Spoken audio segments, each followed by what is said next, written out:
خوش نصیب تو وہ ہیں جو 5 گانا نماز ادا کرنے کے بعد تہجد بھی قضا نہیں ہونے دیتے، سجدوں سے اللہ کی حضور حاضری پیش کرتے ہیں۔ سب سے زیادہ بندہ اللہ کے اس وقت قریب ہوتا ہے جب سجدے میں سر رکھا ہوا ہوتا ہے۔ انسان کے اشرف اعضاء اس کے سر میں ہیں، بولنے کی قوت زبان سر میں، دیکھنے کی قوت آنکھیں سر میں، سونگنے کی قوت ناک سر میں، چکھنے کی قوت زبان سر میں، سننے کی قوت کان سر میں، سوچنے کی قوت دماغ سر میں، اور سر مالک کے در پہ۔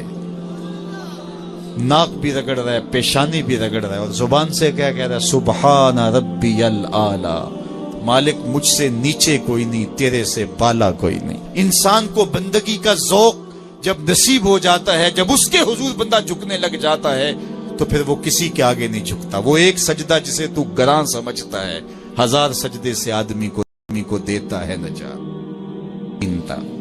آب و دانہ بند نہیں کرتا، سورج کو حکم نہیں کرتا کہ اس کے آنگن میں روشنی نہیں پھیلانی، چاند کو نہیں روکتا کہ تیری کرنیں اس کے ویڑے میں نہیں پڑنی چاہیے، بلکہ اللہ جب کسی سے ناراض ہوتا ہے سجدوں کی توفیق چھین لیتا ہے۔ سجدوں کی توفیق چھن گئی تو پھر سمجھو اللہ ناراض ہے، اللہ راضی نہیں ہے۔ اور اگر سجدوں کی توفیق نصیب ہو جائے، کسی نے واصف علی واصف مرحوم سے پوچھا تھا کہ کیسے ہمیں پتا چلے گا کہ ہماری نماز قبول ہو گئی ہے، تو انہوں نے کہا تھا ایک نماز کے بعد دوسری عطا ہو جائے تو سمجھ لو پہلی قبول ہو گئی ہے۔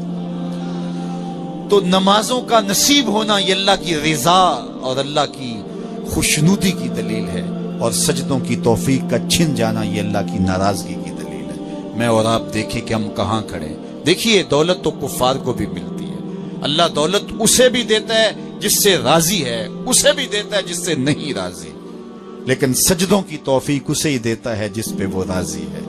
تو 5 گانا نماز شعار زندگی بنا لیجئے، نماز قضا نہ ہونے پائے۔ قیامت کے دن بے نمازی اس صف میں کھڑا ہوگا جس صف میں نمرود کھڑا ہوگا، جس صف میں حامان کھڑا ہوگا، قارون کھڑا ہوگا، شداد کھڑا ہوگا۔ مجھے بتائیے ہم میں سے کوئی یہ گوارہ کرتا ہے ہم اس صف میں کھڑے کر دیے جائیں جہاں دشمنان خدا کھڑے ہوں؟ آج کوئی نماز پڑھے یا نہ پڑھے، حشر کے دن حکم ہوگا کہ اللہ کی حضور سجدہ کرو۔ ہر کوئی سجدہ کرنا چاہے گا، جو نہیں پڑھتا وہ بھی کرنا چاہے گا، لیکن بے نمازی کی کمر اکڑ جائے گی، وہ آرزو رکھنے کے باوجود سجدہ نہیں کر پائے گا۔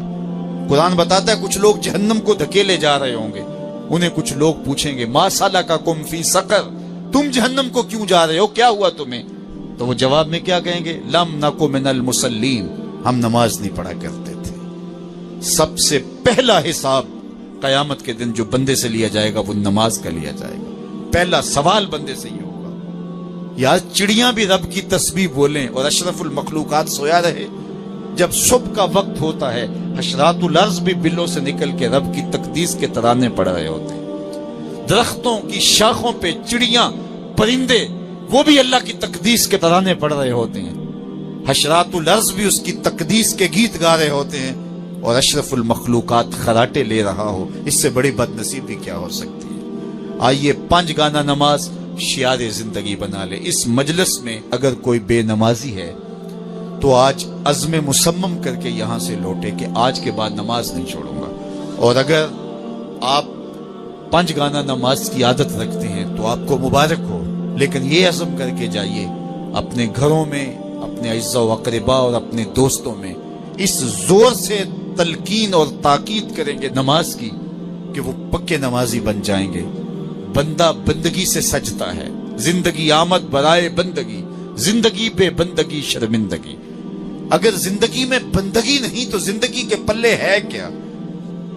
علماء نے لکھا ہے کہ یہ سارے درخت حالت قیام میں ہیں، چوپائی حالت رکوع میں ہے، مینڈک تشہد میں ہے، اور حشرات الارض سجدے میں ہے، اور انسان اشرف المخلوقات ہے۔ اس کی عبادت میں درختوں کا قیام بھی رکھا گیا، اور رکوع بھی رکھے گئے، اور سجدے بھی رکھے گئے، اور قعدے بھی رکھے گئے، اس لیے تاکہ اس کی عبادت تمام مخلوقات کی عبادات کی جامع بن جائے۔ لیکن اس کے باوجود اللہ کے حضور سجدہ ریز ہونا پسند نہ کرے تو بتائیے کیسے رحمتیں اس کے اوپر